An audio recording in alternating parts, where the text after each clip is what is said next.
ओम पूर्णमदः पूर्णमिदं पूर्णात् पूर्णमुदच्यते पूर्णस्य पूर्णमादाय पूर्णमेवावशिष्यते। ओम शांति शांति शांति। हम लोग बृहदारण्यक उपनिषद के पहले अध्याय में दूसरा ब्राह्मण पढ़ रहे हैं। पहले ब्राह्मण में अश्वमेध यज्ञ का जो अश्व होता है और उसके आसपास जो चीजें होती हैं उनके बारे में ऐसी दृष्टि दी गई थी कि पूरी सृष्टि प्रजापति वही वो अश्व है।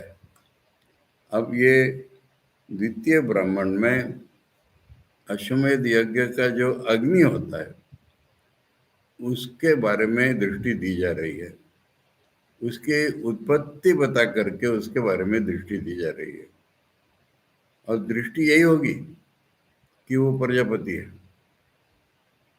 यानी अश्व भी प्रजापति है, वो हवन इसका अग्नि भी प्रजापति है, यानी ये सारी दुनिया में एकत्व तो है, यही बताएंगे। अब अश्वमेध जो करते हैं वो तो घोड़ा होता है और काटते हैं और उसको घोड़े को घुमाते हैं और बहुत सी चीजें करते हैं। पर यहाँ पर जो वानप्रस्थ है या जंगल में गए हैं वैराग्य के तौर पर या गृहस्थ भी हो सकते हैं, वो अश्वमेध करते नहीं है। मन इतना सापेक्ष रूप में शुद्ध बन गया है, सूक्ष्म बन गया है कि उपासना जिसको हम ध्यान कहते हैं, उपासना के बल पर वो वही फल प्राप्त कर लेते हैं जो अश्वमेध करने का है। तो इसलिए भाषा में हमको थोड़ी विचित्रता दिखेगी, पर अगर हम शांकर भाष्य की सहायता से उसको उलझा लेंगे तो फिर कोई कठिनाई नहीं आनी चाहिए।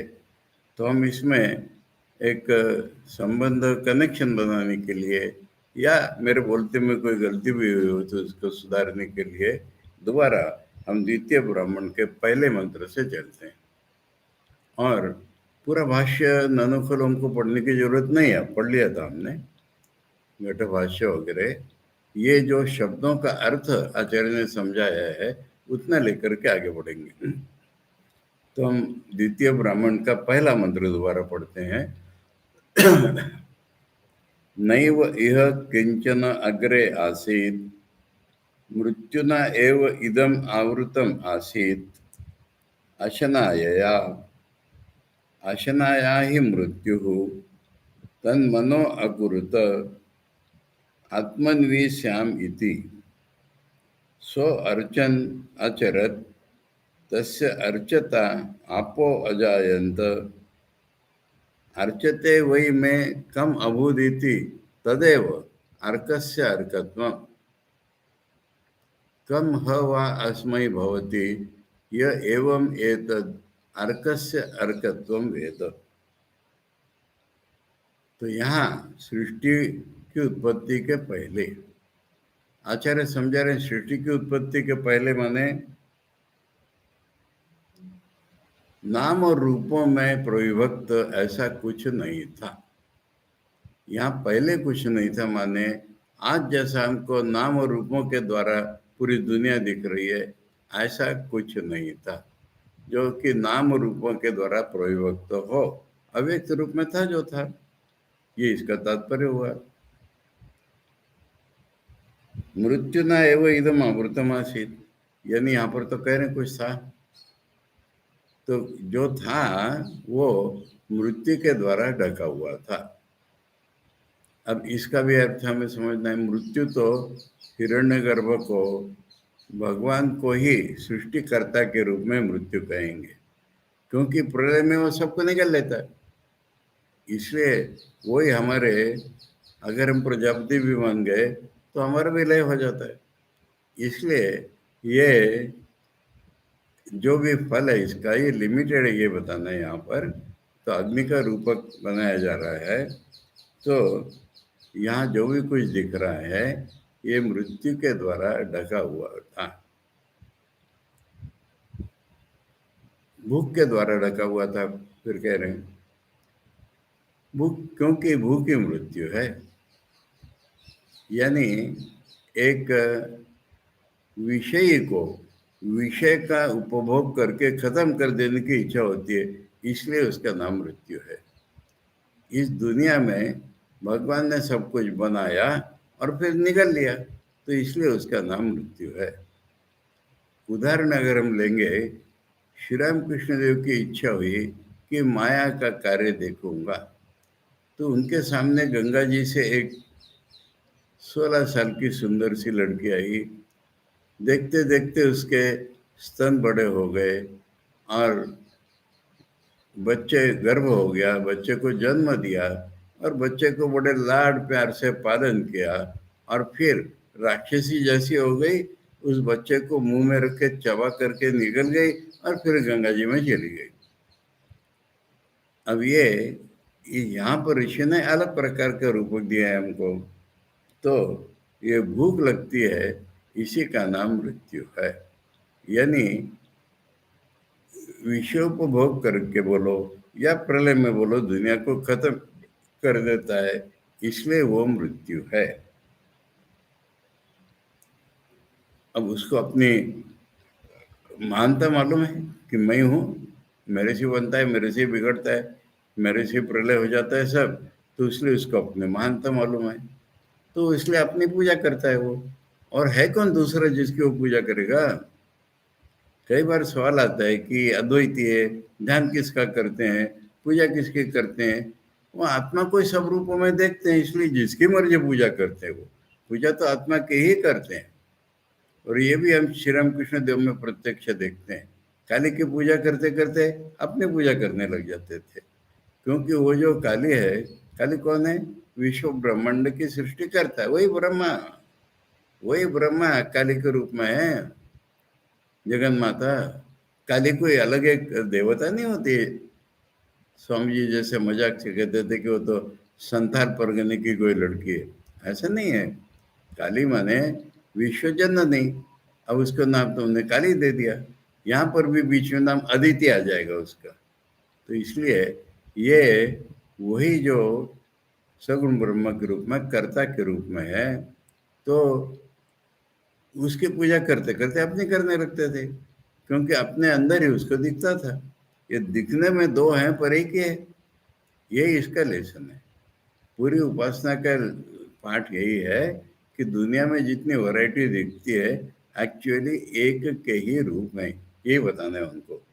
तो यहाँ पर वो कह रहे हैं कि उसने अपनी पूजा की, और अपनी पूजा करते में जो उसने आचरण किया, जो भी कुछ किया, तो पानी निकला। अब यहाँ गलती हुई थी मेरी, ऐसा मैं कह सकता हूँ कि उस पानी का नाम अर्क नहीं बोला गया है। किसका नाम अर्क यहाँ बोला ही नहीं गया है। 7वें मंत्र में जाकर के आएगा कि वो अग्नि है जिसका नाम अर्क है, इसलिए उसका नाम अर्क हो गया, यहाँ पर बोला है। उसका नाम अर्क हो गया माने, अरे वो प्रजापति का ही नाम अर्क है, उसी को तो अग्नि बता रहे हैं। इसलिए यहाँ पर ये एकत्व की दृष्टि होने से ये अदल बदल के चीज आ जाएंगी। तो अपनी पूजा करते में पानी हो गया, अपनी पूजा करते में पानी आ गया, इसका मतलब ये नहीं है कि पानी का नाम अर्क है। इसका अपनी पूजा करते में पानी आ गया। पानी क्या है यहाँ पर? पूजा करने के लिए, बाहर पूजा करने के लिए सामग्री लगती है ना। अब ये उपासना रूप जो है, जो मानसिक मानस पूजा के रूप में है, तो वहां उपासना की सामग्री आ गई। जैसे वो शिव मानस पूजा के प्रसिद्ध श्लोक होते हैं ना, रत्न कल्पितम आसनम हिम जल स्नानम। कल्पितम मया, सारी कल्पना है मेरी कि मैं आपको ये दे रहा हूँ, आपको वो दे रहा हूँ, तो चीजें कहाँ से आ जाती है? कल्पना में से उत्पन्न हो जाती है। तो इसलिए ये बाहर की पूजा का जो सामग्री है, उसका नाम पानी है यहाँ पर। तो वो जो पानी माने पूजा में लगने वाली चीजें, पानी मुख्य होता है उसमें। तो पूजा में लगने वाली चीजें द्रवीभूत जितनी होती है सारी, तो वो आ गई। तो ये अर्क का अर्कत्व हो गया। अर्क क्या बता नहीं रहे अभी, परंतु पूजा करते में पानी आ गया, ये अर्क नाम हो गया।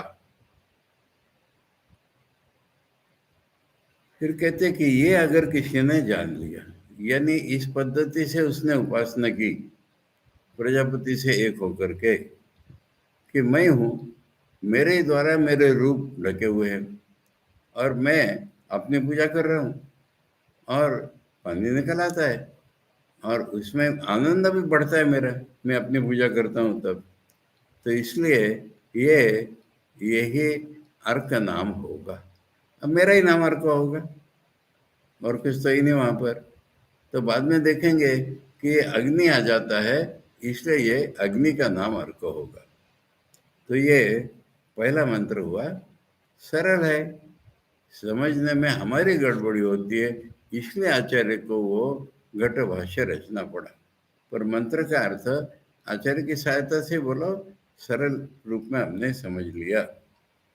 तो ऐसा जो अनुभव कर लेता है उसको आनंद होता है अपने जीवन में। अब हम दूसरे मंत्र पर आते हैं जो कल हम लोगों ने पढ़ा था।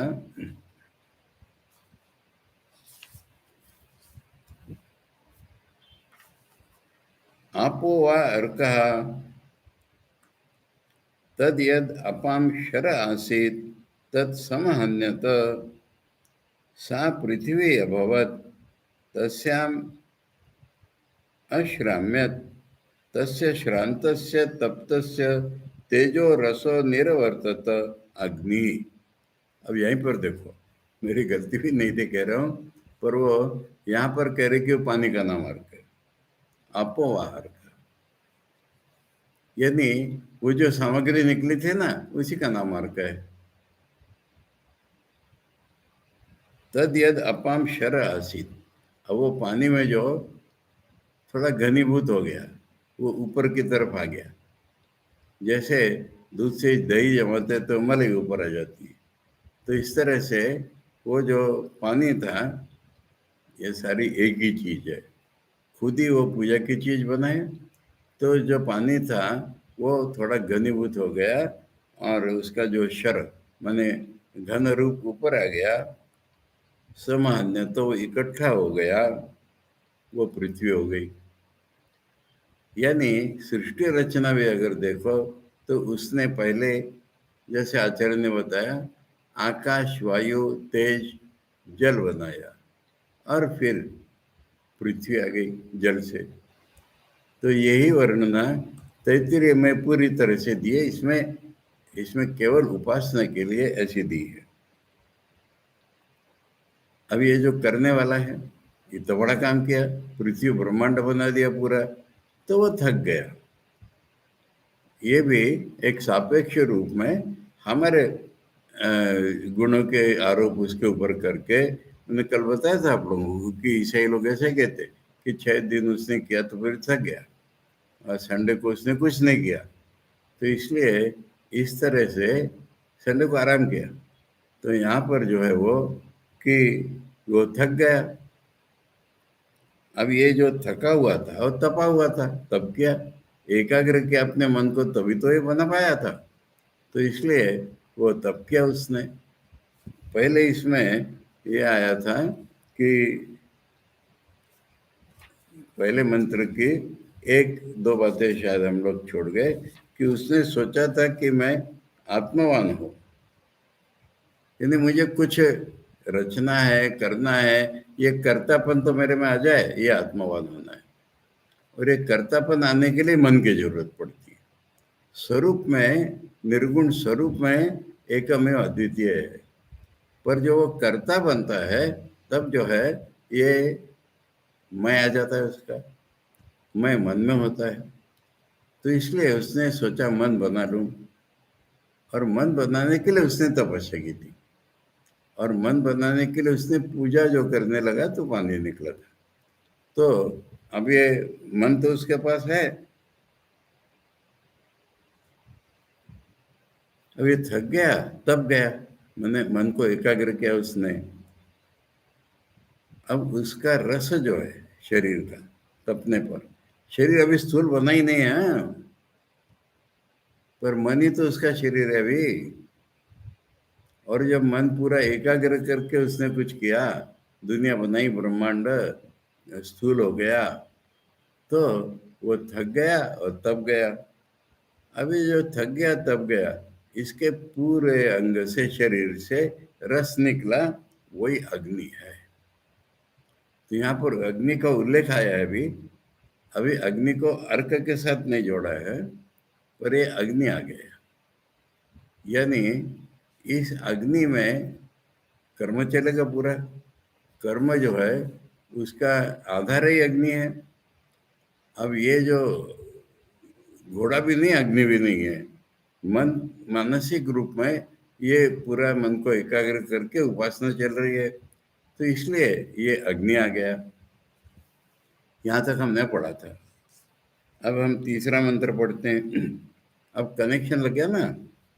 स त्रेधा आत्मानं व्याकुरुत आदित्यं तृतीयं वायुं तृतीयं स एष प्राणः त्रेधा वेदितः तस्य प्राच्यदिक्शिरो असौ च इर्मौ अथ अस्य प्रतीचि दिक्पुच्छम् असौ च सक्तौ दक्षिणा च उदीची च पार्श्वे देव दक्षिणा च उदीची च पार्श्वे देव पृष्ठम अंतरिक्षम उदरम इयम उरः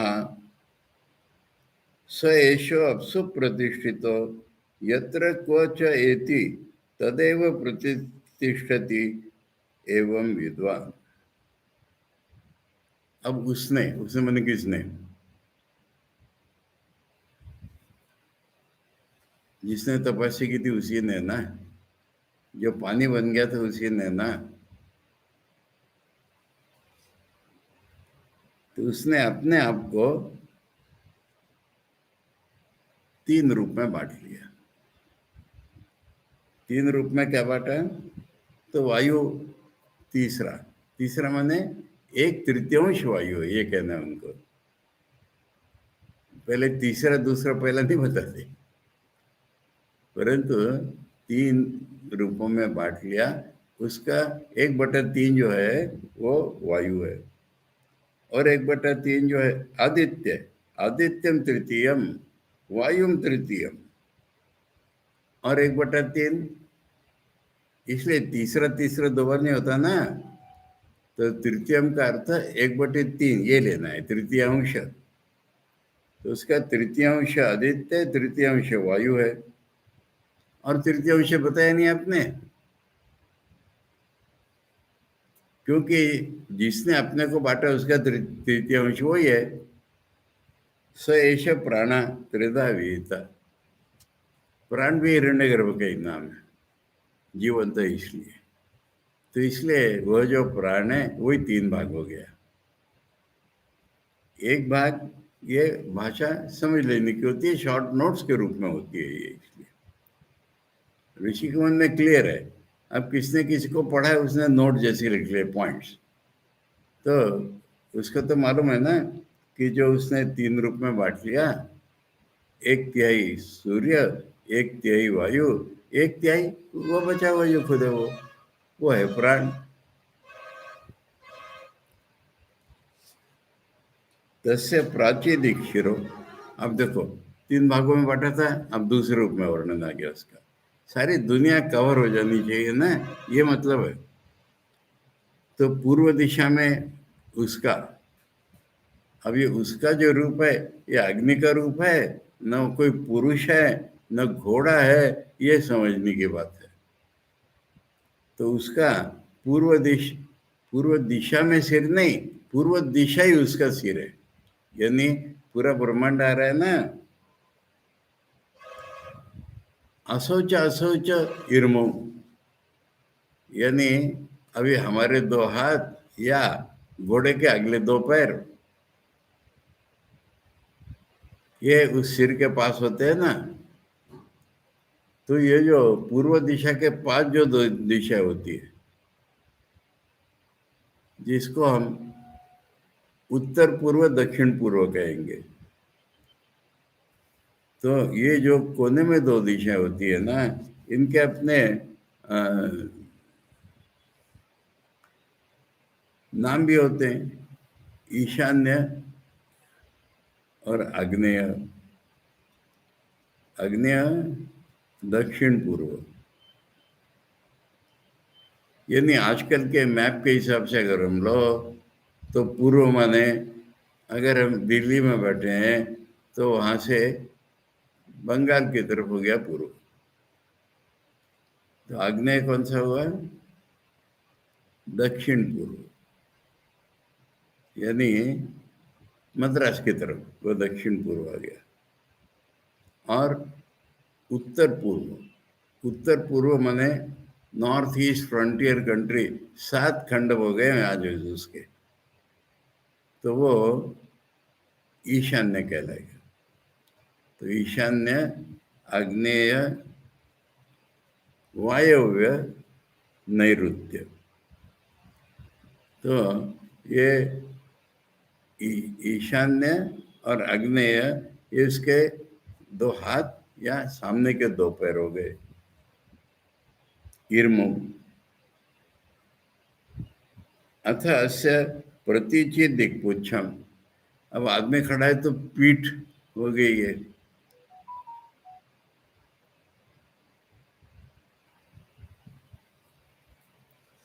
पुच्छम है, घोड़े का रूप दिखता है, पर आदमी में कई बार पुच्छम प्रतिष्ठा भी कहा है, पक्षी भी। तो ये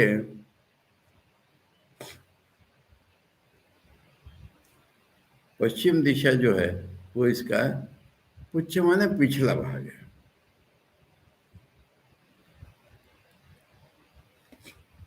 असौच, असौच माने उसके पास की 2 दिशाएं, पश्चिम के पास की 2 दिशाएं। तो वायव्य, नैऋत्य।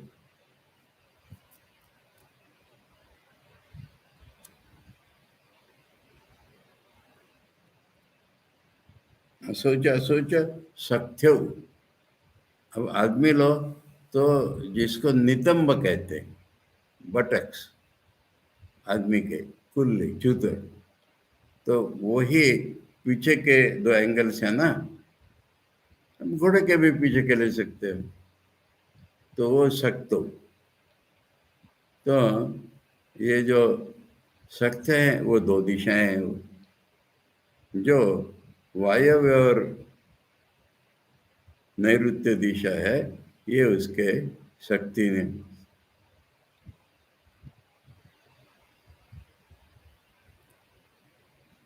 दक्षिणाचे उदीचे च पार्श्वे,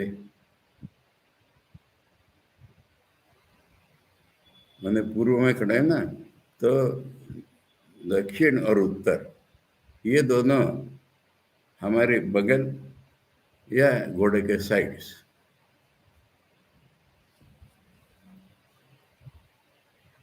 देव पृष्ठम, ये घोड़े का ही वर्णन है, क्योंकि हमारी पीठ, हम घोड़े का ही वर्णन है। घोड़ा जब चारों पैरों पर खड़ा है तो उसकी जो पीठ है वो सबसे ऊंचे भाग में आती है, तो इसलिए वो द्युलोक है। द्युलोक जो है वो उसकी पीठ है। अंतरिक्षम उदरम, ये पूरा घोड़े का वर्णन चल रहा है। अंतरिक्ष वो प्रजापति का यहाँ घोड़े के रूप में। तो अंतरिक्षम जो बीच का आकाश है, ये जो खाली जगह है, ये उसका पेट है।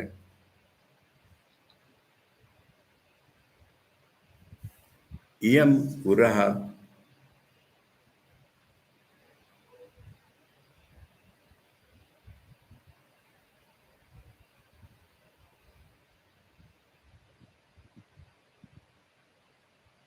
इयम माने ये पृथ्वी। अंतरिक्ष हो गया, द्युलोक हो गया, अंतरिक्ष हो गया पृथ्वी। तो ये जो पृथ्वी है ये पूरा, यानी हृदय है।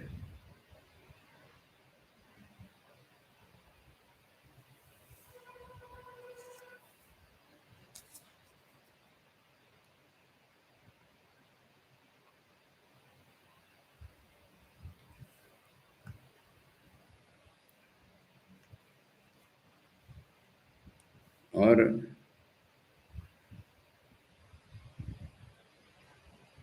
अब ये वर्णन हो गया। अब इसको जो इस तरह से ध्यान से आइडेंटिफाई कर लेता है, ये येषु अप्सु प्रतिष्ठितो यत्र क्वच एति तदेव प्रतिष्ठति एवं विद्वान।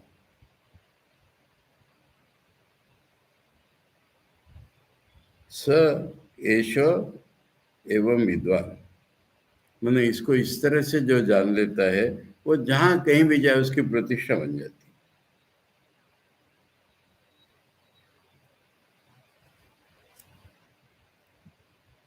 हाँ, बीच में करेंगे। स एषो अप्सु प्रतिष्ठितो, ये जो पूरा आपका घोड़ा है, ये जल में प्रतिष्ठित है। अग्नि है ना, अग्नि जल में प्रतिष्ठित है। तो ये अग्नि, घोड़ा, पूरी दुनिया, और जल का अर्थ होता है दुनिया का पूर्व रूप, सूक्ष्म रूप, तो उसमें प्रतिष्ठित है। ऐसे देखो तो पृथ्वी हमारी समुद्र में ही प्रतिष्ठित है, तो ये प्रतिष्ठित है अच्छी तरह से। अग्नि की भी प्रतिष्ठा हम जल्दी देखते हैं। इसलिए कह रहे हैं कि जो इसको मानस पूजा कर लेगा तो उसको जहां जाएगा वहां प्रतिष्ठा मिलेगी। लोगों को होता है क्या, बदल रही दुनिया, पहले गवर्नमेंट सर्विस चाहिए प्रतिष्ठा के लिए, अपना घर चाहिए प्रतिष्ठा के लिए, और जो सन्यासी है, वानप्रस्थ है, भगवान की उपासना कर, जहां जाएगा वहां प्रतिष्ठा है। जहां जाएगा उसको रहने के लिए घर मिल जाएगा, उसका अपना घर नहीं कोई, उसको अपना घर बनाने की जरूरत भी नहीं कोई, उसको घर मिल जाएगा, उसको रहने की जगह मिल जाएगी। कहीं भी लोग उसको रहने देंगे नहीं तो पेड़ के नीचे सो जाएगा वो। इसलिए वो जहाँ भी जाएगा, अगर ये ज्ञान उसको हो गया तो जहाँ भी जाएगा उसकी प्रतिष्ठा हो जाएगी। अब इसको थोड़ा विस्तार से देखने के लिए आचार्य भाष्य देखते हैं। सच जाता है प्रजापति ही, वो जन्म हुआ ना प्रजापति का, कैसे जन्म हुआ था, वो जो थक गया था और अग्नि निकला उससे, तो वही अग्नि रूपी प्रजापति है। तो वो जाता है प्रजापति त्रेधा, मैंने अभी शरीर नहीं हुआ उसका, मन रूप में ही है। त्रेधा त्रिप्रकारम आत्मानम स्वयं कार्यकरण संघातम व्यकुरुत व्यभजत इत्येत। अपना खुद का माने शरीर इंद्रियां जो उसमें है उनका, उसने तीन प्रकार का भाग कर लिया। कथम त्रेधा इत्याह आदित्यम तृतीयम, अग्नि वायु अपेक्षया त्रयाणाम पूर्णम अकुरुत इति अनुवर्तते। यानी एक तृतीयांश बोले तो बाकी तो बताने पड़ेंगे ना। तो अग्नि, वायु और आदित्य, तो अग्नि वायु एक तरफ दो हो जाते हैं और तीसरा भाग हो जाता है आदित्य। त्रयाणाम पूर्णम, तीसरी संख्या पूरी हो जाती है उससे। तथा अग्नि अग्नि आदित्य अपेक्षा वायुम तृतीयम, और अग्नि और आदित्य एक तरफ रखे तो एक तिहाई भाग वायु हो जाता है। तथा वायुव्यादि वायु आदित्य अपेक्षया अग्निम तृतीयम इति द्रष्टव्यम। अब तीसरा भाग इसमें दिया नहीं है, अग्नि की अपनी बात चल रही है ये, इसलिए आदित्य और वायु की अपेक्षा से तीसरा भाग हो गया अग्नि। या चरण का इसमें देख लो, ये अग्नि का ही वर्णन चल रहा है। अग्नि ने ऐसा किया, अग्नि ने वैसा किया, अग्नि निकला ना, तो अग्नि अब कर रहा है सब कुछ। तो अग्नि ने अपने को तीन भागों में विभक्त कर लिया था, तो आदित्य एक तिहाई, वायु एक तिहाई और खुद अग्नि एक तिहाई। सामर्थ्य से तुल्यत्वात् त्रयाणाम संख्या पूर्णत्वे, यानी तीन तिहाई भाग होते हैं ना, तो फिर वो तीनों समान समान ही माने जाएंगे। इसलिए एक तिहाई एक तिहाई, एक तिहाई तो समान ही हो गए ना, तो इसलिए ये पूर्ण संख्या करने के लिए वो अग्नि ही तीसरा माना जाएगा। स एष प्राण सर्वभूतानाम् आत्मापि अग्निवायु आदित्य रूपेण विशेषतः स्वेनैव मृत्युआत्मना त्रिधा विहितो विभक्तो न विराट स्वरूप उपमर्दने न। ठीक है, अब उसी का नाम प्राण है, वही सब भूतों का आत्मा है। उसी ने अपने को अग्नि वायु और आदित्य रूप बना लिया, यानी अपना जो मूल रूप है मृत्यु, उसी को तीन भागों में कल्पना कर ली। मूल रूप नहीं बिगड़ा उसका, न विराट स्वरूप उपमर्दन है, न उसका अपना जो सर्वव्यापी रूप है वो है, परंतु उसी के अंदर अंदर उसने तीन भाग कल्पना कर ली। वो सर्वव्यापी रूप खत्म नहीं किया, सर्वव्यापी रूप ऐसा ही है, उसी का नाम मृत्यु है, और उसने अपने तीन भाग कल्पना कर लिए। तस्य अस्य प्रथमजस्य अग्नेः अश्वमेधोपयोगिकस्य अर्कस्य विराज चित्तात्मकस्य अश्वस्य एव दर्शनम उच्यते। तो ये अश्व का ही दर्शन चल रहा है। आचार्य ने स्पष्ट कर दिया कि आदमी नहीं है, ये अश्व ही है, पहला जन्म इसी का हुआ है। और अश्वमेध उपयोगी अर्क है ये, यही विराट है, यही चिदात्मक है, और यही घोड़ा है, इसी के दर्शन चल रहा है।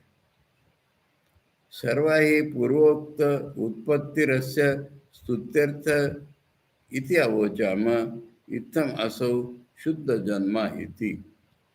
तो अब तक जो भी वर्णन है कि ये शुद्ध उसका जन्म बताया जा रहा है, यानी लौकिक रूप में जैसे हमारा जन्म होता ऐसा नहीं है इसका, ये बताया जा रहा है। तो इसलिए इसकी ये स्तुति है कि इसका इस तरह से नेचुरल ग्रोथ होके जन्म हो रहा है, हमारे जैसा नहीं हो रहा है, तो ये इसकी स्तुति है। तस्य प्राचीदिक हीरो विशिष्टत्व सामान्य, सिर स्पेशल है, पूर्व दिशा स्पेशल है, इसलिए सिर उसका पूर्व दिशा है। असौच असौच ईशान्य आग्नेयो इर्मो बाहु, अब यहाँ बाहु कह रहे हैं, अब घोड़ा भी कह रहे हैं, तो घोड़े के अगले दो पैर ही बाहु है। तो इधर और इधर पास वाले ये इर्मु माने बाहु हैं।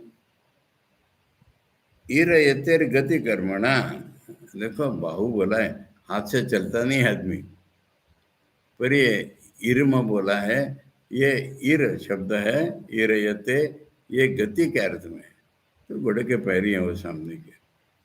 तो इसलिए ये दोनों जो है उसके, ये गति कर्म वाला इर्म, यानी सामने के दो पैर, ये इधर की और इधर की दिशा है। अथ अस्य अग्ने प्रतीचित पुच्छम जगन्य भागा, पुच्छम माने पूछ, मतलब आचार्य करे पीछे का भाग। तो ये जो अग्नि है इसका पश्चिम दिशा जो है वो पीछे का भाग है। प्रांग मुख से प्रत्यधिक संबंध है, क्योंकि पूर्व में सिर कर लिया है उसने, ये कल्पना की हमने, तो पश्चिम दिशा जो है इसका पीछे का आधा भाग हो गया। असौच असौच वायव्य नैऋत्य शक्त, तो वायु और नैऋत्य ये उसके कूले हो गए, नितंब पटक से अश्व के। पृष्ठ कोणत्व सामान्य, पीछे की तरफ कोने में होते हैं दोनों, इसलिए। दक्षिणाचे उदयची पार्श्व, दक्षिण और उत्तर दिशा उसके दो साइड्स हो गई। उभय अधिक संबंध सामान्य, वो उसी तरह के हैं। देव पृष्ठम अंतरिक्षम उदरम इति पूर्ववत, पहले भी बताया था अश्व के बारे में, वैसे ही है कि पीठ ऊंचाई में वे द्युलोक है, और अंतरिक्ष बीच में वो पेट है। यम उरह अधोभाग सामान्य, तो नीचे का जो भाग है वो उर, उर माने यहाँ पर दोनों जगह हिंदी में अर्थ हृदय किया है, पर पहले ब्राह्मण में क्या किया था, क्योंकि आचार्य करे तो पुराने जैसा ही है।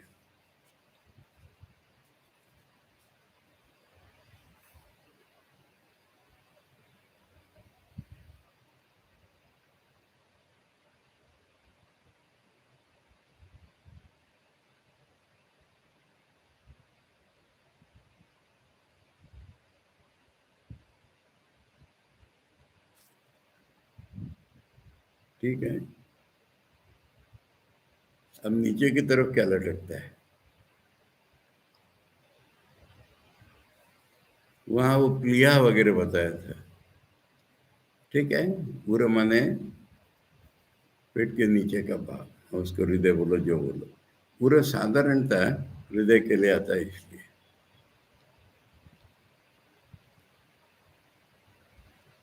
सेषु अग्नि प्रजापति रूपो लोकाध्यात्मको अग्नि अपसु प्रतिष्ठिता। यही अग्नि है, ये प्रजापति है, ये सारे लोगों का आत्मा है, ये पानी में प्रतिष्ठित है। एवं इमे लोका अप्यंता इति श्रुते है, क्योंकि वेदों में कहा है कि ये सारे लोक जो है, इसका अंत जो है वो पानी ही है। यत्र क्वच यस्मिन् कस्मिंश्चित् एति गच्छति तदैव तत्रैव प्रतिष्ठति स्थितिं लभते। तो जो इसको विद्वान है, तो जहाँ कहीं भी जाता है वहीं उसको प्रतिष्ठा मिल जाती है। को असो किसको, एवं यथोक्तम अपसु प्रतिष्ठित तुम अग्निर्विद्वान विजानन गुणफलम एतत्। तो ये जो अग्नि जो है वो पानी में प्रतिष्ठित है, ये जो अनुभव कर लेता है उसके बात है ये। गुणफलम एतत् माने उसके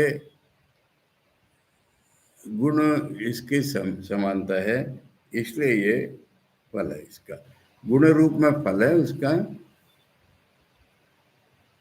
आगे चलते हैं, चौथा मंत्र।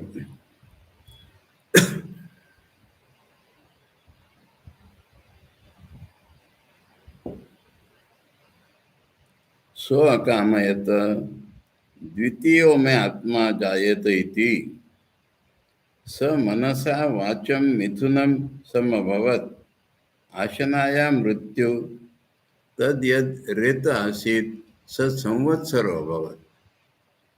नहीं पुरा तथा संवत्सर आस तम एतावंतम कालम अभिवा यावान संवत्सर तम एतावता कालस्य परस्ताद असृजत तम जातम अभिव्याददात स भान करो स एव वाग अभवत।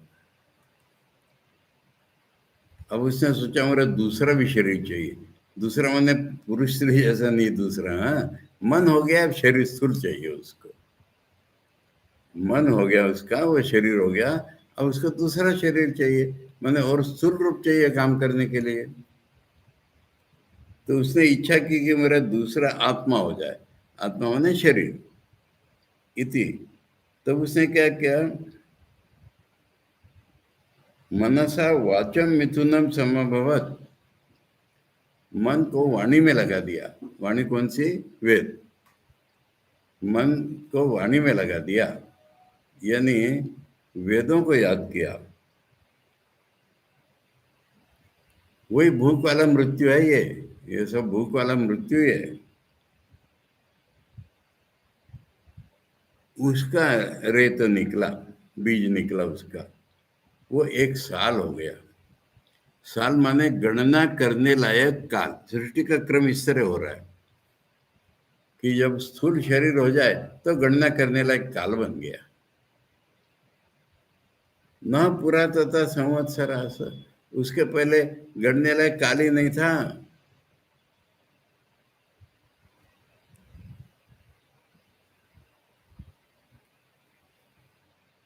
तम एतावंतम कालम अभिवा, इतना ही काल माने 1 साल पूरा उसने उसको धारण कर लिया गर्भ में। यावान संवत्सर तम एतावता काले से परस्ताद असृजत, जितना ये 1 साल है उतना गर्भ में धारण कर लिया, उसके बाद वो सृष्टि हो गई उसकी। तम जातम अभिव्यादत दात, यानी जैसे ही जन्म हुआ उसने अपना मुंह फाड़ा उसको निगलने के लिए। ये दृश्य आपने कहीं देखा है? मनुष्य में नहीं होता, घोड़ों का पता नहीं, बिल्ली और बाघिन, शेरनी, इनका ये दृश्य है कि बिल्ली एक साथ 4-5 बच्चे दे देती है और एकादों को खा लेती है उसी वक्त। मैंने प्रसव होने पर इतनी अधिक भूख लगती है उसको कि उसी में से उठा के खा लेती है वो।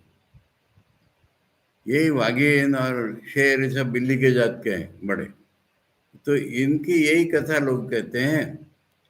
अब ये जो है ये घोड़ा घोड़ी जो भी, अब इसका प्रसव होते उसने खाने के लिए मुंह किया उसको। अब जिसका प्रसव हुआ है वो क्यों अपने को खाने देगा? तो वो चिल्लाया, भान किया उसने, ये वाणी बन गई हमारी।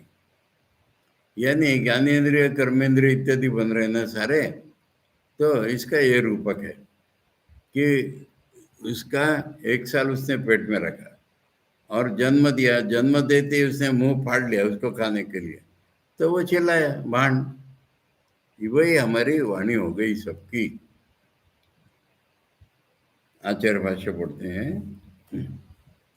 यो असो मृत्यु स्व अवादि क्रमेण आत्मना आत्मानम अंडस्य अंत कार्यकरण संगातवंतम विराजम अग्निमासृजत।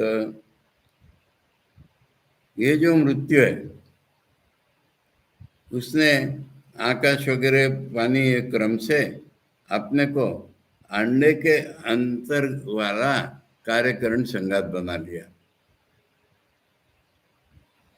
वही अंडे से बाहर आएगा तो वही विराट हो जाएगा, वही अग्नि है। उसी ने अपने को 3 भागों में किया था।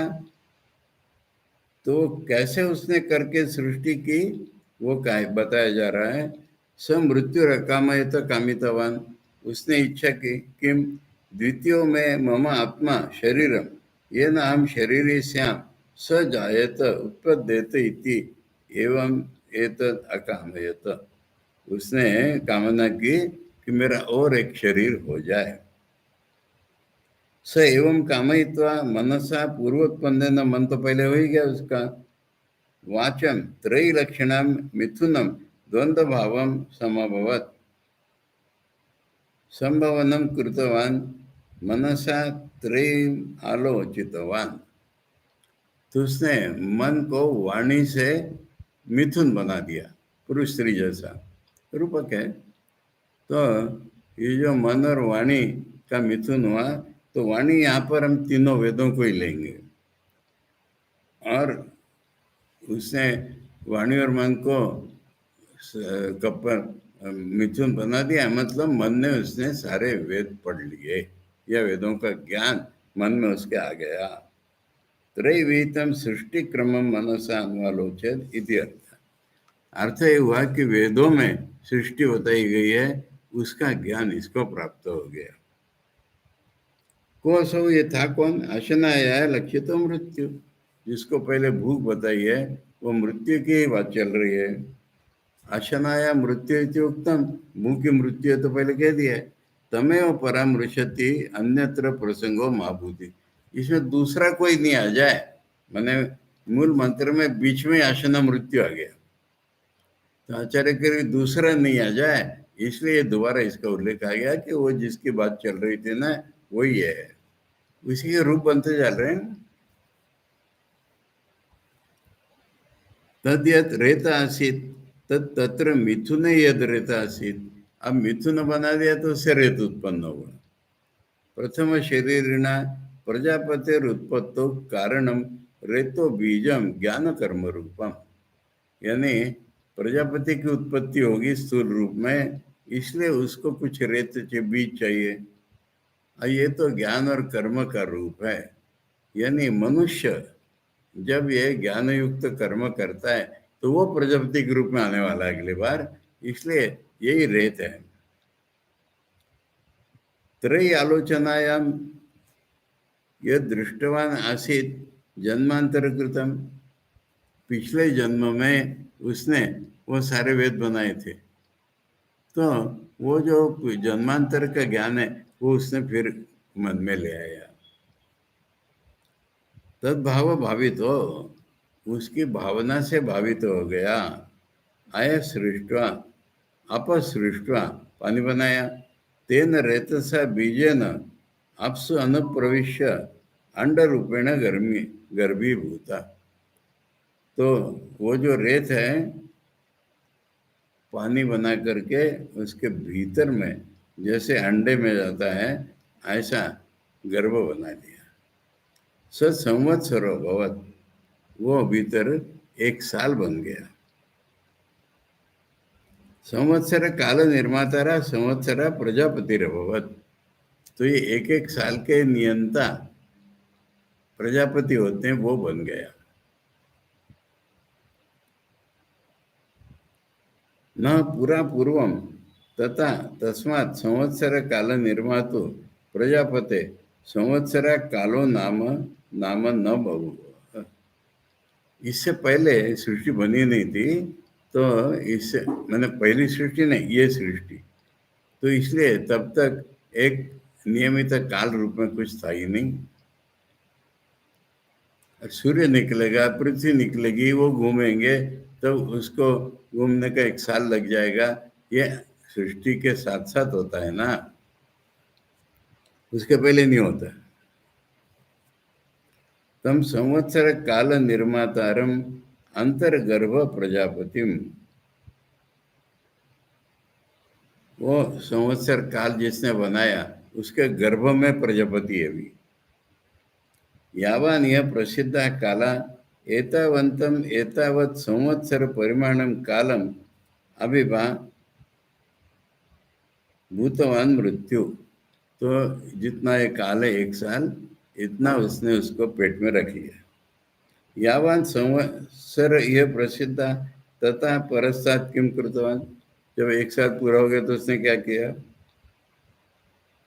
तम एतावता कालस्य संवत्सर मात्रस्य परस्तात् ऊर्ध्वम असृजत सृष्टवान अंडम अभिनद इति अर्थ। उसके बाद उसने अंडा फोड़ दिया, यानी सृष्टि कर दी, बाहर आ गया। तम एवं कुमारम जातम, बच्चा उत्पन्न हो गया। अग्निम प्रथम शरीरिणम अशनायावत्वात् मृत्यु, वो बेटा भी तो अग्नि है ना, तो जो बेटा जन्म हुआ उसको ये जो मृत्यु है बनाने वाला, उसने व्याददात मुख विदारणम कृतवान अत्तुम, इन उसको खाने के लिए उसने मुंह फाड़ा। सच कुमारो भीता, वो कुमार डर गया। स्वाभाविक अविद्या युक्त, स्वाभाविक अविद्या से युक्त है वो। भाण इति एवं शब्दों करो, उसने भाण ऐसी आवाज की। सा वो वाघ अभवत, वाक शब्दो अभवत, वही वाणी का रूप हो गया। 5वां मंत्र पढ़ते हैं।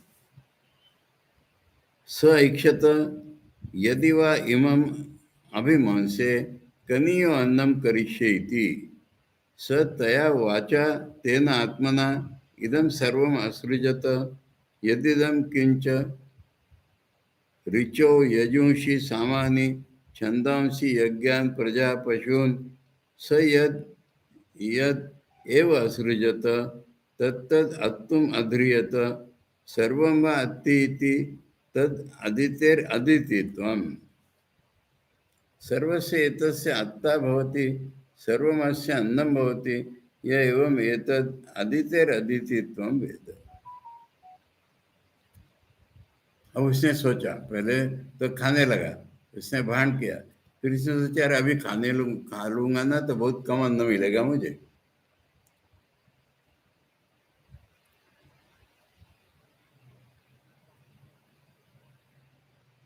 अब उसके पास वाणी और मन दोनों है, तो उसने रचना शुरू कर दी।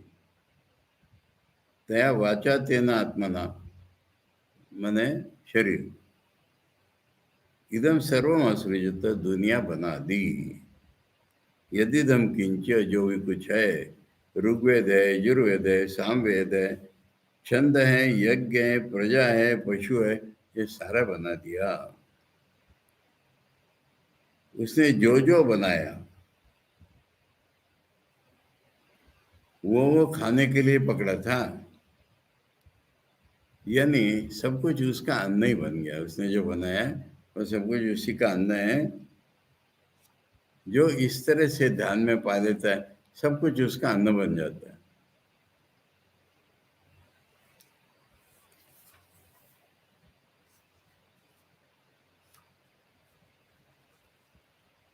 स इक्षत, स एवं भीतम कृतरवं कुमारं दृष्ट्वा मृत्युरैक्षत इक्षतवान अशनायावान अपि।